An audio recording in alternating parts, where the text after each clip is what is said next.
Good morning, class. Today is officially the day of your math exam.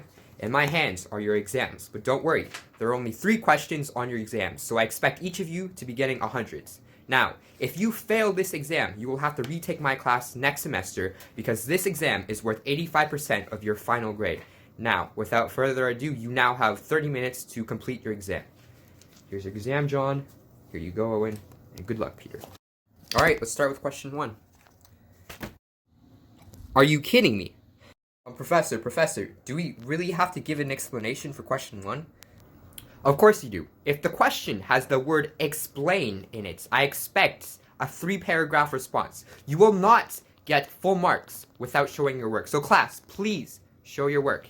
How am I supposed to give a 3-paragraph explanation about that's not my problem. We went over this in class at the start of the semester, even though I've never repeated it, but still, you should have been paying attention. I'll just move on to the next question.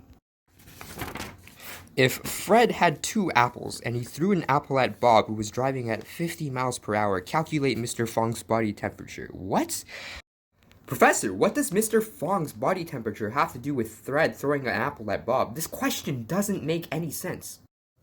I'm sorry, Owen, I can't answer that question because if I did, I'd be giving you the answer. Oh, really? I bet you don't even know the answer. Dude, it's actually so easy. Dude, if you use the Pythagorean theorem, the arc created by the apple thrown by Fred can be represented by the equation minus 4.9t squared plus 8.9t minus 15. And so if you get this, dude, just tell me the answer. Owen, are you talking during the exam? I'm deducting 5 points off.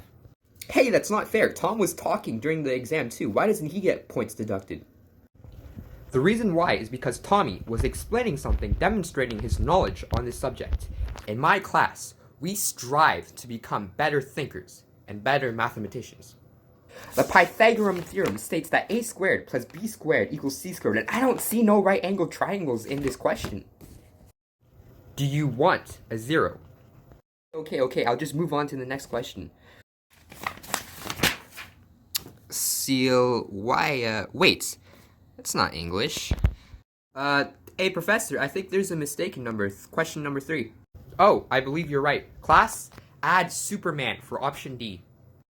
Professor, this question is in French. I don't speak French. The only French I know is est-ce que je peux aller à toilette, silver play. We live in Canada, right? So it is your fault that you are not bilingual. However, I have added a translation at the back of the page for those that need it. Professor, I can't read Korean. Owen, that is extremely racist and highly offensive. That is clearly Japanese. I am very disappointed. How am I supposed to know that that's Japanese? Well, maybe you should have studied harder. Now give me your test. Time's up. What? But I haven't even answered one question. Well, I guess you're taking the course next semester.